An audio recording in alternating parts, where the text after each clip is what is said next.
Top টিয়ার flagship বলতে বর্তমানে Pro Max এবং আল্ট্রা এই ক্যাটাগরির ফোনগুলোকে বোঝানো হয়, যার ফলে আমরা এই ধরনের ডিভাইসগুলো থেকে সর্বোচ্চ ব্যাটারি ক্যাপাসিটি এবং টপ নচ ক্যামেরা পারফরমেন্স বা ক্যামেরা এক্সপিরিয়েন্স পেয়ে থাকি। Just like this phone, this is the latest ultra model from Xiaomi 17 ultra Leica edition. তো শাওমির আল্ট্রা ডিভাইসগুলোর যদি ইতিহাস আমরা প্রিভিয়াস সময় থেকে টানতে টানতে আসি, সেই 11 আল্ট্রা, দেন 12 আল্ট্রা, আস্তে আস্তে 17 আল্ট্রা, সবগুলো রিভিউ করা হয়নি, তবে ম্যাক্সিমাম ডিভাইসই কিন্তু আমি হাতে নিয়ে এক্সপেরিয়েন্স করেছিলাম। তো যেটা দেখা যায় প্রতি বছরই Xiaomiর আল্ট্রা ডিভাইসগুলো ক্যামেরাতে ফাটায় দেয় টাইপ একটা মার্কেটিং করে, ভেতরেও অনেক কিছু দেয় আসলে, কিন্তু নাম হয় অন্য কারো। যেমন লাস্ট বেশ কয়েক বছর যাবত ভিভোর আল্ট্রা ডিভাইসগুলো লাইমলাইটে আছে। তো সেখানে কি Xiaomi পারবে এই 17 আল্ট্রা নিয়ে এই বছর টিকে থাকতে? এই কম্পিটিশনে টিকে থাকতে হলে আপনাকে ইনোভেটিভ কিছু করতে হবে। সেটা চিন্তা করি Xiaomi এবার এই ফোনটার পেরিস্কোপ ক্যামেরা এমন একটা টেকনোলজি অ্যাপ্লাই করেছে যেটা প্রিভিয়াসলি দেখা যায় নাই। এবং তা হচ্ছে এটার পেরিস্কোপ ক্যামেরাটা, যার ভেতরে যে লেন্সগুলো আছে এটা ফিজিক্যালি মুভ করে, এবং ফিজিক্যালি মুভ করার কারণে এটা আপনাকে 3.2x থেকে 4.3x পর্যন্ত অপটিক্যাল জুম দিবে। অরিজিনাল অথেন্টিক ফোন কিনতে এক্সেলটেক থেকে ঘুরে আসুন। আচ্ছা, ফোনটার ক্যামেরা বিষয়ে আমরা অবশ্যই বিস্তারিত আসবো। অলরেডি ক্যামেরা ঢুকে যাইতেছি, চলেন আমরা ক্যামেরায় যাওয়ার আগে এটার বাহ্যিক দিকগুলো নিয়ে একটু কথা আছে, সেটা আপনার সাথে একটু শেয়ার করি। তো ফোনটার এবার ডিজাইনটা আমার কাছে বেশ চমকপ্রদ লেগেছে, এবং ফোনের যে বিল্ড কোয়ালিটি বা ফিনিশিং, এই দিক থেকে Xiaomi কোনো কালেই আমার নিরাশ করে নেয়। Xiaomi সবসময় তাদের ফোনগুলোর বিল্ড কোয়ালিটি একদম টপ নচ লেভেলের তৈরি করে। আমি পার্সোনালি বলবো তাদের বিল্ড কোয়ালিটি এতটাই ভালো যে এটা আপনি আপনার আইফোন বা স্যামসাং এর সাথে কম্পেয়ার করতে পারবেন ইজিলি। তবে এইবারের আল্ট্রা ডিজাইন আমার পার্সোনালি কয়েকটা কারণে খুব বেশি ভালো লাগছে। প্রথমত আমরা যদি এই ক্যামেরা রিং এর কথা বলি, যেটা একেবারে ক্যামেরা হাউজিং এর মধ্যেই এমবেড করে দেওয়া হয়েছে, যেটা অ্যাকচুয়ালি কাজের। এবং আরো একটা খুবই কাজের একটা জিনিস আসছে এই ফোনে, যেটা আপনারা এই সাইড ফ্রেমটার মধ্যে যদি খেয়াল করেন দেখবেন এখানে কাঁচ কাটা করে দেওয়া হয়েছে, যেন আপনারা ফোনটা হাতে ধরার সময় ভালো গ্রিপ পান। এবং এই জিনিসটা আসলে শুধুমাত্র ফাংশনালি না, দেখতেও সুন্দর লাগতেছে আমার কাছে। আরেকটা জিনিস আমার কাছে খুব ভালো লাগছে ফোনটার বাটনগুলো, যেটা আমাকে সেই আইফোন 4S এর কথা মনে করায় দিতেছে। সেখানে এইরকম ভলিউম বাটন পাওয়া যেত, এবং অনেকদিন পর এরকম একটা জিনিস আমি নিজের হাতে এক্সপেরিয়েন্স করতেছি, যেটা আসলেই জোস। পেছনে এই জায়গাটা হচ্ছে লেদার টাইপ, এটা যদিও রিয়েল লেদার না, ফেক লেদার, বাট লেদার মতো একটা ফিল দিচ্ছে। আর এই সাইডটা স্মুথ। এই ফোন ফালায় দেওয়ার কথা চিন্তাও করেন না, 1.5 লাখ টাকার ফোন। সো এটা পড়লে অবস্থা ডাইল, কারণ হচ্ছে এই ফোনটার ওজন অনেক বেশি। তো এটা পড়লে ইম্প্যাক্ট মোটো সহজভাবে নেবে না। আর তাছাড়া এটার ক্যামেরার ভেতরে যে লেন্সগুলো, এগুলো ভালো মতোই নড়ে। এটা নড়ার কারণ হচ্ছে ওই যে যেটা বললাম, ভেরিয়েবল অপটিক্যাল জুম। ওইটার কারণেই যেহেতু লেন্স নড়ে, হয়তোবা এই জিনিসগুলো বেসিক্যালি নড়তেছে।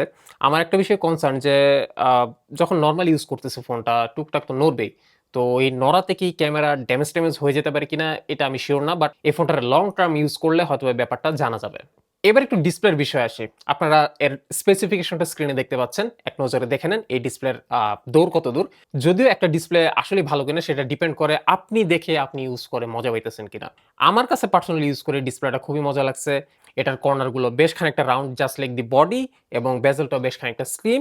খুবই কালারফুল, খুবই ভালো টাচের রেসপন্স। মানে ডিসপ্লেটা এক কথায় পারফেক্ট, বাট একটাই প্রবলেম যেটা আমি ফেস করেছি, সেটা হচ্ছে ডিরেক্ট সানলাইটে এটারে একটু বেগ পেতে হয়েছে আমাকে ব্যবহার করার জন্য। এরকমটা সহজে দেখা যায় না। আরো যত আল্ট্রা ফোন আছে বাজারে, they have the brightest display, but এইটাতে আইসা এই জিনিসটা কাইন্ড অফ ডাউনগ্রেড হয়ে গেছে, যেটা আপনাদের অনেকের জন্যই একটা প্রবলেম হইতে পারে। স্পেশালি যখন আউটডোরে গিয়ে ক্যামেরা ছবি-টবি তুলবেন, তখন দেখবেন যে আপনি লিটারালি স্ট্রাগল করতেছেন দেখার জন্য যে কি দেখা যাচ্ছে? কিছুই দেখা যাচ্ছে না।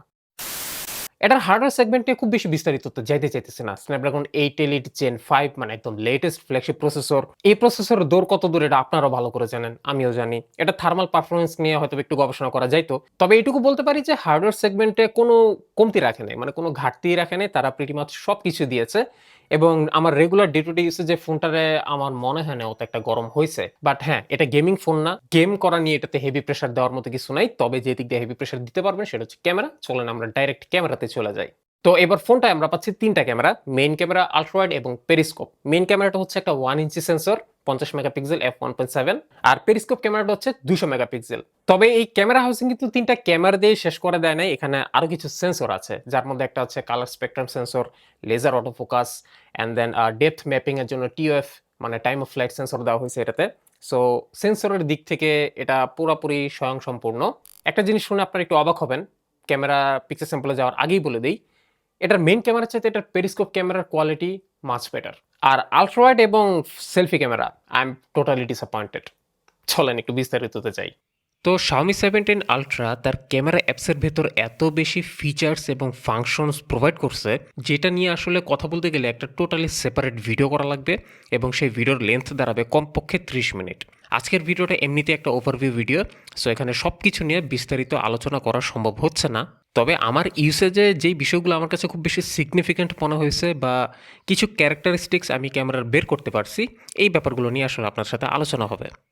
তো প্রথমত দিনের আলোতে যখন সবথেকে ভালো লাইটিং কন্ডিশন থাকে, তখন আপনারা আল্ট্রা ওয়াইড এবং মেইন ক্যামেরা দুটোতেই বেশ ভালো রেজাল্ট পাবেন স্বাভাবিকভাবেই।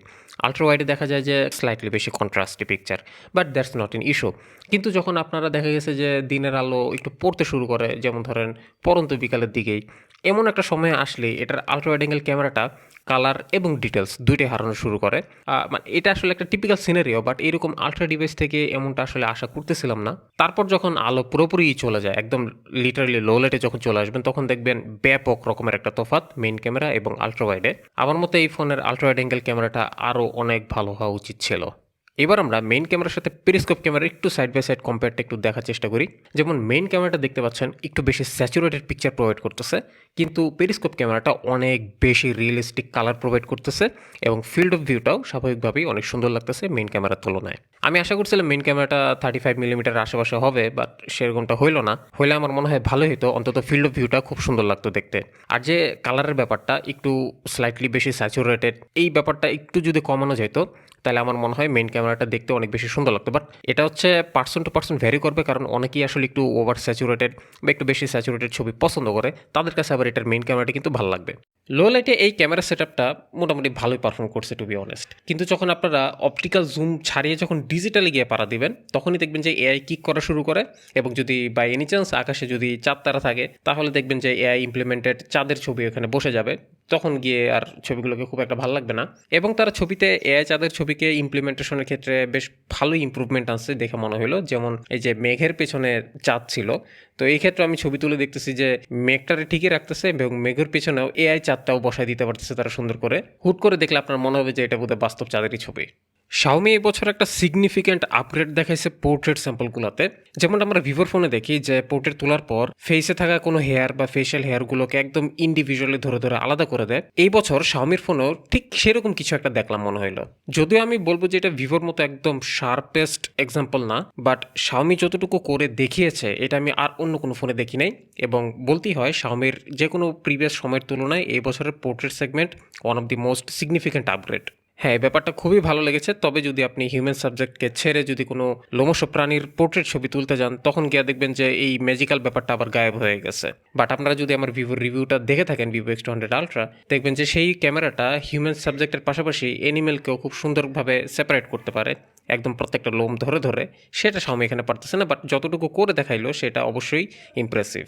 এর পাশাপাশি আমি এটার পেরিস্কোপ ক্যামেরাটার একটু ফুল রেজলিউশন মোডে ছবি তোলার ট্রাই করছিলাম। তো এখানে আমি একটা বিষয় লক্ষ্য করছি, সেটা হচ্ছে যখন আপনারা ভালো ডে লাইট সিচুয়েশনে ছবি তুলবেন, নর্মাল রেজলিউশন এবং ফুল রেজলিউশন 200 মেগাপিক্সেলে, তখন দেখবেন যে জুম করলে এদের মধ্যে খুব বেশি একটা তফাৎ নাই, ডিটেলস বলেন বা কালার হোয়াট এভার। কিন্তু যখন আলো একটু পড়তে শুরু করে, তখন দেখা যায় যে পেরিস্কোপ ক্যামেরাটা স্লাইটলি ব্লারি পিকচার তোলে। এটা আবার আপনারা ডাইরেক্ট ছবি তুলেই নোটিস করবেন না, ছবিটার আগে জুম করতে হবে। জুম করলে দেখবেন যে ছবিটা স্লাইটলি ব্লার হয়ে গেছে বা ডিটেলসটা কিছুটা কমে গেছে। ঠিক এমন সিচুয়েশনে এসে যদি আপনারা ফুল রেজলিউশন মোডে ছবি তোলেন 200 মেগাপিক্সেল মোডে, তাহলে আবার দেখা যায় কি উল্টা ঘটনা ঘটে। দেখা যায় যে ব্লার ব্যাপারটা কমে যায়, ডিটেলস অনেকটা বেড়ে যায়। সো ডে লাইটে মেবি আপনার 200 মেগাপিক্সেল কখনো তোলার দরকার পড়বে না। তবে যদি একটু স্বল্প আলো এরিয়াতে যান, তাহলে দেখা গেছে যে 200 মেগাপিক্সেল মোডটা আপনাকে কিছুটা হলেও সাপোর্ট দিবে। আর হ্যাঁ, এই ক্যামেরা কিন্তু লেকা সিমুলেশন নামের একটা ফিচার আছে, যেখানে ছবিতে এইরকম কিছু কালার গ্রেড অ্যাপ্লাই হয়, ছবিগুলো অনেক বেশি ডার্ক দেখতে হয়, একটু আর্টিস্টিক ভাইব আছে। আপনারা যারা একটু এইভাবে ছবি টবি তুলতে পছন্দ করেন, তাদের জন্য একটা অপশন কিন্তু অ্যাভেলেবল আছে এই ফোনে। আর তাছাড়া পেরিস্কোপ ক্যামেরায় আপনারা যখন ম্যাক্সিমাম লেভেলে জুম করবেন, যখন ডিজিটাল জুমে চলে যাচ্ছে আর কি সর্বোচ্চ সীমানায়, তখন ব্যাপারটা টোটালি এআইয়ের উপরে চলে যায় এবং এআই ডিসাইড করে আপনি ভালো ছবি পাবেন কি পাবেন না। তো এই ক্ষেত্রে আমি যেটা দেখছি যে আপনার যে সাবজেক্টে ছবি তুলতেছেন, এটার ডিস্টেন্স যদি খুব বেশি না হয়, তাহলে একদম ম্যাক্সিমাম জুমেও সামটাইমস কিছু ইউজেবল ছবি পাওয়া যায়। কিন্তু আপনার যদি সাবজেক্টটা অনেক বেশি দূরে থাকে এবং সেক্ষেত্রে আপনারা সর্বোচ্চ জুম অ্যাপ্লাই করলে, তখন গিয়ে আসলে খুব একটা মন মতো রেজাল্ট পাবেন না আর কি। যাই হোক, আপনারা যদি একদম ম্যাক্সিমাম জুম পর্যন্ত না যান, তার একটু নিচে থাকেন, তাহলে দেখবেন যে এটা মাথা নষ্ট কিছু ছবি দিতেছে। 4.3x এর পরেও মানে ওইটা তো অপটিক্যাল জুম। তারপরে যে ডিজিটাল জুমটা আসে, সেক্ষেত্রে দেখা গেছে যে আমি বেশ খানিকটা ওয়াইড রেঞ্জ নিয়ে জুম করে ছবি তুলতে পারতেছিলাম, যেখানে আমি ভালো ডিটেলসও পাইতেছি, ভালো কালারও পাইতেছি। তাই আমার কাছে overall to be very honest এটার পেরিস্কোপ ক্যামেরার ক্যাপাবিলিটি বাকি সবগুলো ক্যামেরার তুলনায় একটু বেশি ভালো লাগছে, মূলত এর ডিটেলস এবং কালার রিপ্রোডাকশনের জন্যই। And here are some flashlight picture samples. Unfortunately এটার ফ্ল্যাশলাইটটা ডিস্টেন্স অনুযায়ী ব্রাইটনেসটাকে অ্যাডজাস্ট করে না, তাই সামটাইমস এখানে কিছু ওভার এক্সপোজড ছবিও ওঠে। আচ্ছা, এরপরে যে সেলফি ক্যামেরা, এটা নিয়ে আমি টোটালি ডিসঅ্যাপয়েন্টেড। আমি এসব কি রেজাল্টস পাইতেছিলাম এই ফোনে সেলফি থেকে, আমি দেখে আমি নিজেই বিশ্বাস করতে পারতেছিলাম না। আমি মাল্টিপল টাইমস সেটিংসে গিয়ে চেক করতেছিলাম যে কোনো সফটওয়্যার আপডেট আসছে কিনা। মানে এমন সব রেজাল্টস এটা দিতেছে, স্কিন টোনের কোনো অবস্থা নাই, ডিটেলস বলতে গেলে অলমোস্ট নাই। মনে হইতেছিল যে একটা মিড রেঞ্জ ফোনের সেলফি ক্যামেরা দিয়ে আমি সেলফি তুলতেছি। মানে হোয়াট ইজ দিস? ভিডিও সেগমেন্টে এই ক্যামেরাটা আমাকে কিছুটা ইন্সপিরেশনও প্রোভাইড করছে, আবার স্লাইটলি ডিসঅ্যাপয়েন্টমেন্টও নিয়ে আসছে। যেমন এই ক্যামেরাটা রেকর্ডিং অবস্থায় সাইমালটেনিয়াসলি সবগুলো লেন্সে সুইচ হয় এবং সুইচিংটা বেশ স্মুথ। এবং আপনারা যদি ভিডিও রেকর্ডিং সেগমেন্টের সেটিংসগুলো ঘাটেন, সেখানে আপনারা প্রয়োজনীয় সব ধরনের ফাংশনস এবং ফিচার্স পেয়ে যাবেন। আপনারা লগ ভিডিও রেকর্ড করতে চান সেটাও পাবেন, এবং রেজলিউশন কি 8K পর্যন্ত যেতে চান সেইটার অপশনও আছে। তবে যেটা আমাকে কিছুটা ডিসঅ্যাপয়েন্টিং একটা এক্সপিরিয়েন্স দিছে সেটা হচ্ছে এটার এইচডিআর ভিডিও রেকর্ডিং অবস্থায় এই ক্যামেরাটা সামটাইমস এক্সপোজারটারে ব্যালেন্স করতে পারে না। এমত অবস্থায় আমি যদি ক্যামেরা লেন্সটাকে একটু সুইচ করে নিই বা ধরেন ফটোতে গিয়ে আবার ভিডিওতে ব্যাক করলাম, তখন আবার দেখা যায় যে এভরিথিং ইজ ওকে। আমার মনে হয় এটা খুব ইজিলি Xiaomi সমাধান করতে পারবে সফটওয়্যার আপডেট দিয়ে। ইন জেনারেল আমার কাছে এই ক্যামেরার স্টেবিলাইজেশন খুবই ভালো লাগছে, স্পেশালি এটার যে পেরিস্কোপ ক্যামেরাটা, এটার স্টেবিলাইজেশন আমি যতটুকু এক্সপেক্ট করছিলাম তার তুলনায় কিছুটা আমি বেটার পাইছি সত্যি কথা বলতে। তো এই ছিল Xiaomi 17 Ultra-কে নিয়ে আজকের আলোচনা, এবং আশা করি আপনারা বুঝতে পারতেছেন যে Xiaomi আসলে কতটুকু এগোতে পেরেছে এবং কম্পিটিশনে ঠিক কতটুকু নিজের অবস্থানটাকে ধরে রাখতে পারছে। আমি আসলে ঠিক বুঝে উঠতে পারি না Xiaomi ঠিক কোথায় আটকে যাইতেছে, যার কারণে তার ক্যামেরাতে এত কিছু দেওয়ার পরেও সেটা আমারে স্যাটিসফাইড করতে পারতেছে না। নট অনলি মি, আমি অনেক ইউজারদেরকেই দেখছি তারা Xiaomi-র আল্ট্রা ডিভাইসগুলোর ক্যামেরা পারফরমেন্স নিয়ে তেমন একটা সন্তুষ্ট না। আদারওয়াইজ ফোনটা ভালো, কিন্তু যখন প্রশ্ন আসবে যে ভাই 1.5 লাখ টাকা কি ইনভেস্ট করবেন এই ফোনের পেছনে, মেবি নট। আর আপনারা কি কেউ ফোন আসলে কেনার কথা চিন্তা করতেছেন, বা এটা না কিনেন অন্য যে কোনো ফোন যদি আপনারা চাইনিজ ফোন কিনতে চান, এক্সেলটেকের কাছে ভিজিট করে আসবেন। তাদের কাছে প্রিটি মাচ সব ধরনের ডিভাইসই পাওয়া যায়, একদম অথেন্টিক। তাদের ব্যাপারে বিস্তারিত দেওয়া থাকবে ডেসক্রিপশন বক্সে। কেমন লাগলো নতুন 17 আল্ট্রাকে জানাবেন আপনারা আমাকে কমেন্ট বক্সে। আজকের মতো ভিডিওটা এখানেই শেষ করছি, ইনশাআল্লাহ আবারও আপনাদের সাথে দেখা হবে। টিল দেন সবাই ভালো থাকবেন, আল্লাহ হাফেজ।